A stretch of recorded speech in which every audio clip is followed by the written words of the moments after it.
No heartburn today, ladies and gentlemen. Oh, it's a good day because today's my Thursday. Soundbites just broke, so that's cool. At least it happens on camera here for everybody to witness. So that has happened, and it has happened, and it is done. So I am your host, Captain Boring. Thank you, everyone, for tuning in. I am Captain Boring. This is your 10-minute sports report. Today is August 2nd. It is August already. It is Wednesday, August 2nd. Everybody, we're inside of a month of college football. We are now at 24 days until week 0, and we are at 29 days until week 1 and Michigan football. So I am excited. We are pumped. Go check out an all brand new episode of the 4th and 1 podcast. We preview Notre Dame, and then I give my sizzling hot takes on the awards at the end of the season. So go check that out. That's going to drop on Friday. Spotify, Apple Podcasts, Google Podcasts, wherever you get your podcasts, and YouTube. Don't forget to like and subscribe on YouTube and follow us on Instagram at 4th and 1 Podcast. However, this is your 10-minute sports report, not a full-length podcast, so let's get into it. And I would play my soundbite here, but again, I don't have any. Speaking of some college football news, Florida State would consider leaving the ACC due to revenue distribution. Now, I touched about this on a new episode of 4th 1 Podcast. Roberto's been ahead of this. Clemson and Florida State want to leave the ACC because they feel like the ACC is very much underpaid, and they are based on their TV contracts. The moves are in line to put ACC $30 million behind per year from TV revenue distribution standpoint. That puts them behind the Big Ten and the SEC. So Florida State and Clemson are looking to leave for the Big Ten from what I hear. However, Clemson is also flirting with the SEC, so we're going to have to see how that plays out. In other relocation news, the Big Ten is now discussing and looking into officially the addition of Washington and Oregon. So it was reported yesterday that if Arizona leaves, Arizona State would follow and Utah would follow. That would be the end of the Pac-12. They already lost Colorado. They already lost USC and UCLA to the Big Ten and the Big 12, respectively. So this is a very crucial time for the Pac-12. Pac-12 is expected to sign a TV deal with Apple TV, which is perfect. It would keep them alive. Now they just got to keep their teams in. Big Ten is interested in Oregon and Washington, and the Big Ten immediately would become the deepest conference and one of the best conference, maybe even better than the SEC. In other college football news, so Iowa, 7 athletes have been charged in a gambling sting in Iowa and Iowa State. So at those two schools, one is the starting quarterback for the Iowa State Cyclones. One is a basketball player or ex-basketball player that used to play for the Hawkeyes. One is also a walk-on kicker who bet the under in the Iowa State game, and it hit, so he made money. Most of these people are under 21. That's why this gambling sting is going on now. However, the funny thing is, if you bet the under last year on all the Iowa games, you were going to make so much money. Like, I bet the under of every single Iowa game, and I probably won money 10 out of the 12 weeks on that just because their offense was so bad. So that's not really it. There's some memes going around the internet right now. However, a draft pick who was drafted by the Broncos, it's a really long name, and I'm not even going to try it, was actually suspended indefinitely by the NFL for betting on games during his rookie season.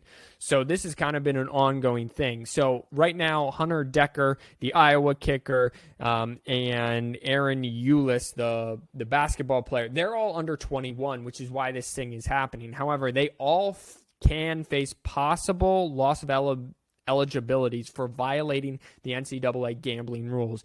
You're going to see this become a much more prominent thing in the future that everyone's going to pay attention to. And my guess is eventually this is going to become much like the NFL, where they're suspending kids on a yearly, weekly basis, maybe even, which is kind of sad because you don't Kids don't need to gamble, especially if they're under 21. Just nothing good comes of it, and it can lead to some really bad things. A check-in on the lowest salary teams in baseball. The the Baltimore Orioles. I was looking at the name Toronto Blue Jays in the standings and was trying to say Baltimore Orioles. So that worked out great for Captain Boring. Thank you, everybody.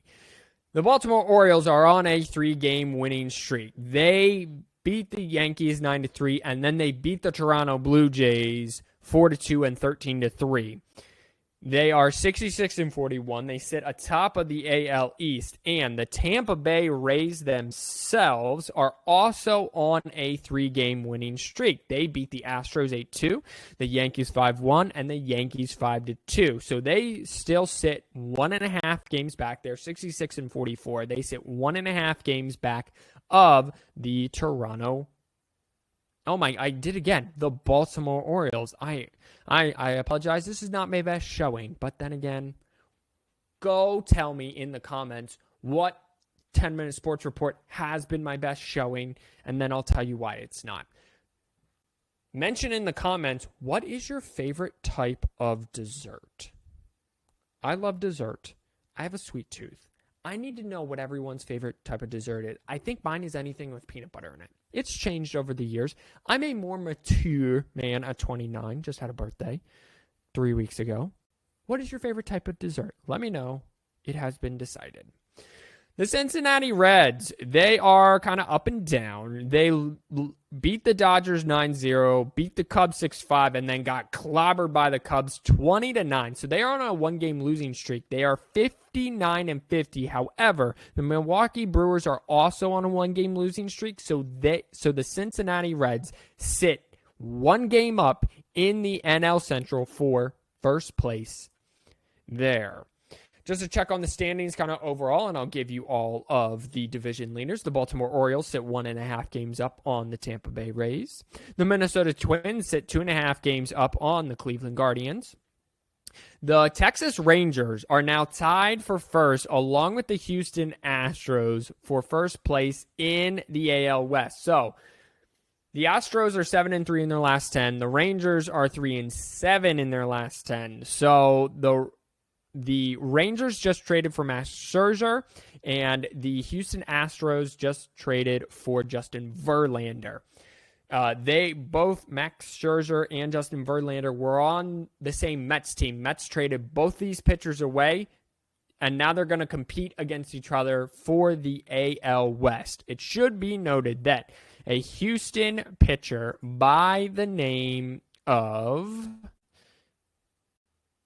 Oh my goodness, where is it? By the name of Framber Valdez threw a no-hitter 2 nights ago against the Cleveland Guardians in a 2-0 win. So he threw a no-hitter, which was kind of awesome. But he is their ace, and he has kind of helped them tie the AL West. Let's flip over to the National League now. The Atlanta Braves still are the best team in baseball record-wise. They are 11.5 games ahead of the Philadelphia Phillies. The Cincinnati Reds are 1 game up with the Milwaukee Brewers. And the Los Angeles Dodgers, one of the highest salary teams in baseball, are 2.5 games ahead of the San Francisco Giants. If we check on the wild card before we get out of here, the Tampa Bay Rays, the Houston Astros, and the Toronto Blue Jays. This time I got it right, ladies and gentlemen. All lead the AL wild card. The Boston Red Sox are just 1.5 games back, and they just can't seem to get out of their own way and go on a little bit of a winning streak here. In the National League, it's the Giants and the Phillies, followed by the Milwaukee Brewers, and then behind the Milwaukee Brewers by a half game apiece are the Miami Marlins and the Arizona Diamondbacks. So the wild card's going to be wild down the stretch. It's going to be awesome to watch. Stay tuned for your 10-minute sports reports. As the season gets going, college football, baseball postseason, and then the NFL, I will probably switch over back to daily. However, that probably won't be until deep in October when also basketball starts. So just stay tuned for that. And let's get out of here right now. I have been your host, Captain Boyne. Thank you, everyone, for tuning in. Sorry the sound bites don't work again. It is what it is. Okay. Wash your hands, you filthy animals, and we will just go off into the silence of nothingness. And I will see everybody on Friday.